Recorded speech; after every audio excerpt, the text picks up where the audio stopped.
अल्हम्दुलिल्लाहि वहदा वस्सलातु वस्सलामु अला मन ला नबिय्य बअदा अम्मा बअद फ़अऊज़ु बिल्लाहि मिनश शैतानिर रजीम बिस्मिल्लाहिर रहमानिर रहीम वसयुजन्नबुहल अतक़ल्लज़ी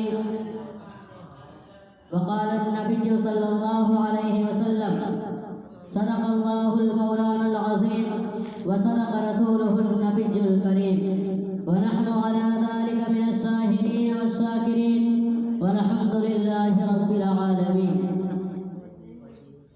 मेरे अजीज साथियों, जैसा कि आपको बारहा बताया जाता है कि तैयारी करके आए, लेकिन उसके बावजूद आप लोग तैयारी करके नहीं आते हैं।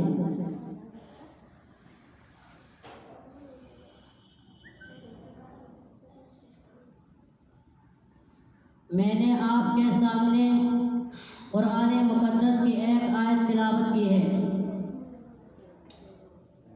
मैं इसी के ज़िम्न में हज़रत अबू बकर सिद्दीक़ रज़ियल्लाहु अन्हु की फजीलत के ऊपर कुछ रोशनी डालूँगा। जब हज़रत अबू बकर की कोई भी शख्स फजीलत बयान करना चाहता है तो सोचता है कि कहाँ से शुरू करूँ, कि समझ में नहीं आता कि हज़रत अबू बकर की फजीलत को कहाँ से शुरू किया जाए। मेरे अजीज साथियों, हज़रत अबू बकर रज़ियल्लाहु अन्हु की पैदाइश आप सल्लल्लाहु अलैहि वसल्लम की पैदाइश के 2.5 साल के बाद हुई। जब हज़रत अबू बकर की पैदाइश हुई तो उनके वालिद ने उनका नाम अब्दुल काबा रखा। जब हज़रत अबू बकर कुछ बड़े हो गए तो उनके वालिद हज़रत अबू बकर सिद्दीक़ को मक्का के अंदर लेकर आए, क्योंकि ज़माने जाहिलियत के अंदर बुत रखे हुए थे कि बुत के सामने वो इसलिए लाए क्योंकि बच्चे की हिफाजत हो सके। जो भी उनका अक़ीदा हो उस अक़ीदे के तहत वो हज़रत अबू बकर सिद्दीक़ रज़ियल्लाहु अन्हु को काबा के अंदर लाए।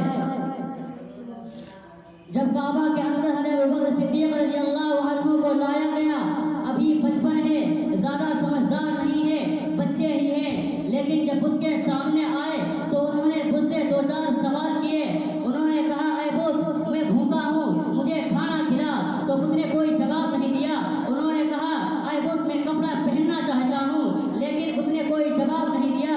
जब कोई जवाब न आया तो हज़रत अबू बकर सिद्दीक़ रज़ियल्लाहु अन्हु ने एक पत्थर उठाया और उस बुत के मार दिया। उस पत्थर के लगने की बिना पर बुत के 2 टुकड़े हो गए। जब उनके वालिद ने आवाज़ सुनी तो उनके वालिद फौरन आए और देखा कि बच्चे ने बुत को तोड़ दिया है। बड़े गुस्से और सख्त नाराज़गी के साथ हज़रत अबू बकर को वहाँ से पकड़कर उनकी वालिदा के पास लाए और कहा, क्या उम्मे सलमा, तूने क्या कर रखा है? इस बच्चे को तूने क्या सिखाया है? इसने तो हमारे बुतों को तोड़ दिया। तो हज़रत अबू बकर की वालिदा ने उस वक्त कहा था कि आपको मैं बताना चाहती थी कि जब हज़रत अबू बकर पैदा हुए तो हमारे कानों में कुछ आवाज़ें आई थी, लेकिन आपने वो आवाज़ नहीं सुनी थी। मैं आपको बताना चाहती थी, लेकिन आप सुनना ही नहीं चाहते थे। आज सुन लीजिए, जब हज़रत अबू बकर सिद्दीक़ पैदा हुए तो उसी वक्त मेरे कानों के अंदर आवाज़ आई थी कि अबू बकर ए मोहम्मद का वफादार साथी बनेगा। मेरे दोस्तों, हज़रत अबू बकर ने आप सल्लल्लाहु अलैहि वसल्लम का जिस तरह साथ दिया है दुनिया कभी दे ही नहीं सकती। दुनिया के अंदर जितने भी अंबिया कराम आए हैं, अंबिया कराम के बाद अगर कोई इमामत के लायक है तो दुनिया में हज़रत अबू बकर सिद्दीक़ है। उनसे बढ़कर कोई भी दुनिया के अंदर इमामत का लायक नहीं हो सकता।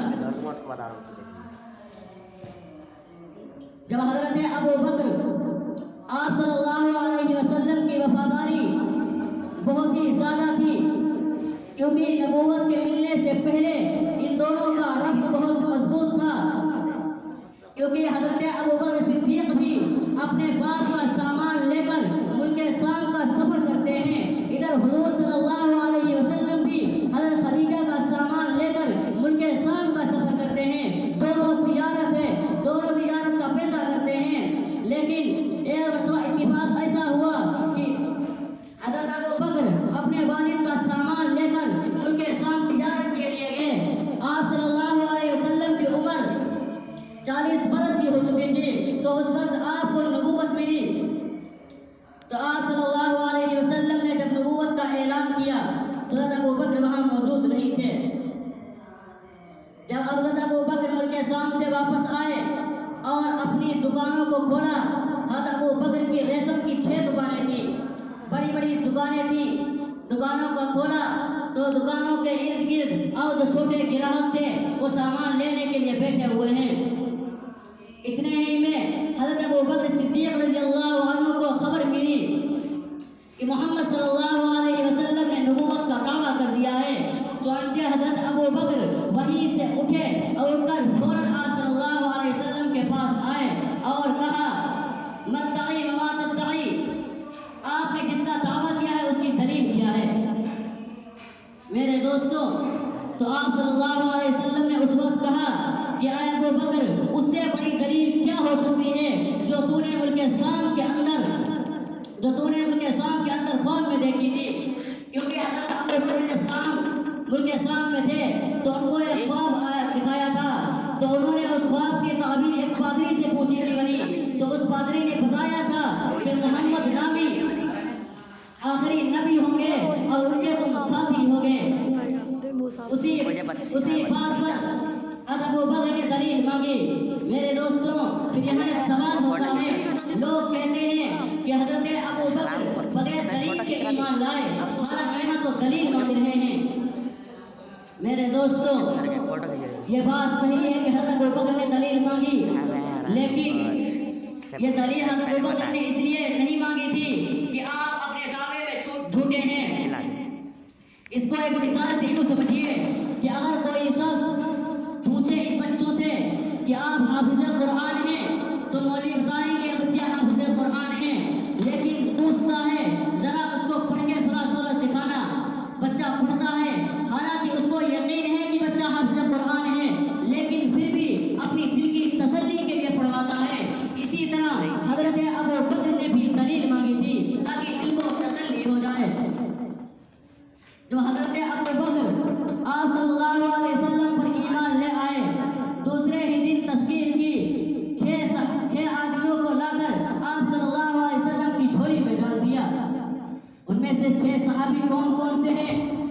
4 अशरे मुबश्शरा के सहाबी हैं जिनको दुनिया के अंदर ही जन्नत की बशारत मिल गई, और 2 अशरे मुबश्शरा के अलावा हैं हज़रत अबू बकर के हाथ पर वो ईमान लाए। उन्हीं में से उस्मान बिन अफ़्फ़ान रज़ियल्लाहु अन्हु हैं, अब्दुर्रहमान बिन औफ हैं, तलहा बिन उबैदुल्लाह हैं, उबैदुल्लाह बिन जर्राह हैं। ये 4 सहाबी अशरे मुबश्शरा के हैं, अब 2 इनके अलावा हैं। एक दिन में 6 सहाबी को लाकर आप सल्लल्लाहु अलैहि वसल्लम की झोली में डाल दिया। जब हज़रत अबू बकर ईमान ला चुके, फिर आप सल्लल्लाहु अलैहि वसल्लम मक्का के अंदर गए, तो मक्का के अंदर लोगों ने आप पर इतना जुल्म किया कि आपके गले में रस्सी डालकर मार रहे थे। वहाँ बनु हाशिम भी मौजूद थे, बनु कुरैश भी मौजूद थे, लेकिन किसी की हिम्मत नहीं हो रही थी कि वो हुज़ूर सल्लल्लाहु अलैहि वसल्लम को छुड़ा ले। इतने ही में खबर हज़रत अबू बकर सिद्दीक़ को मिलती है, जो अपने कबीले बनु तमीम के अंदर मौजूद है, वहाँ से भागता हुआ आता है। दोस्तों, अगर अल्लाह आपको तौफीक दे तो मक्का जाकर देखना कि मक्का और बनु तमीम के हज़रत अबू बकर के घर के दरमियान कितना फासला है। इतना लंबा फासला होने के बावजूद हज़रत अबू बकर भागते हुए आया, और आते ही हुज़ूर सल्लल्लाहु अलैहि वसल्लम के गले से रस्सी निकाल दी। जब लोगों ने देखा ये कौन है, तो देखा कि अबू बकर है। अबू बकर को भी बहुत मारा। फिर कुछ ही लोग उन्हीं में से आगे बढ़े और वो कहने लगे, और कुछ लोग उन्हीं में से आगे बढ़े और कहने लगा, ये तो अपना ही का आदमी है, बनु तमीम का आदमी है, सरदार का बेटा है, इसको ना मारो। चुनांचे अबू बकर को छोड़ा गया। चुनांचे जब उनको फिर लाया गया, इतने ज़्यादा जख्मी थे, तो अबू बकर को होश आया तो उस वक्त उनकी वालिदा दूध या प्याला लेकर उनके पास खड़ी हैं। हज़रत अबू बकर को होश आते ही हज़रत अबू बकर ने कहा कि मोहम्मद क्या क्या हाल है? तो उनकी वालिदा ने कहा, क्योंकि उनकी वालिदा अभी ईमान नहीं लाई थी, कि जिस इंसान की खातिर तुम इतने मारे गए हो फिर भी उसी इंसान का पूछ रहे हो। हज़रत अबू बकर ने कहा, वालिदा अगर मोहम्मद का पता होगी तो दूध पीऊंगा, वरना इस दूध से एक घूंट भी नहीं पीऊंगा। तो उनकी वालिदा ने कहा, मुझको नहीं मालूम कि मोहम्मद कहाँ है। फिर अबू बकर ने कहा कि फला औरत के पास चले जाओ, वो तुमको बता देगी कि हुजूर कहाँ है। चुनांचे उनकी वालिदा जाती है, लेकिन वो औरत कुछ नहीं बताती। फिर वहाँ से लोग आते हैं, उनकी वालिदा फिर लोग आती हैं। अबू बकर पूछते हैं, क्या कुछ पता चला कि मोहम्मद अरबी सल्लल्लाहु अलैहि वसल्लम कहाँ है? तो उनकी वालिदा ने कहा, उस औरत ने मुझको नहीं बताया। अबू बकर कहने लगे, मुझको साथ में ले चलो, अम्मा मुझको बता देगी वो औरत। तो जब अबू बकर अपनी वालिदा के साथ उम्मे जमील के यहाँ आते हैं और पूछते हैं कि मोहम्मद अरबी सल्लल्लाहु अलैहि वसल्लम कहाँ है? तो वो औरत इशारा करती है कि तुम्हारी वालिदा साथ में है, अभी ये ईमान नहीं लाई है। तो अबू बकर ने कहा था, बता दो कोई रात फाश नहीं होने वाला है। चुनांचे उसको बता दिया। जो अबू बकर आप सल्लल्लाहु अलैहि वसल्लम के पास गए, देखा कि आप सल्लल्लाहु अलैहि वसल्लम ठीक है। अबू बकर ने जैसे ही आपको देखा, आपकी जितना दर्द था आप तमाम दर्द भूल गए और फिर अपनी वालिदा की तरफ देखने लगे। तो वालिदा ने कहा, बेटा क्या चाहते हो? तो अबू बकर ने कहा, वालिदा क्यों देर कर रही हैं? आप कलमा पढ़ लीजिए, क्यों इतनी देर कर रही हैं? तो उनके कहने पर उनकी वालिदा ने खुद भी कलमा पढ़ लिया, वो भी मुसलमान हो गई।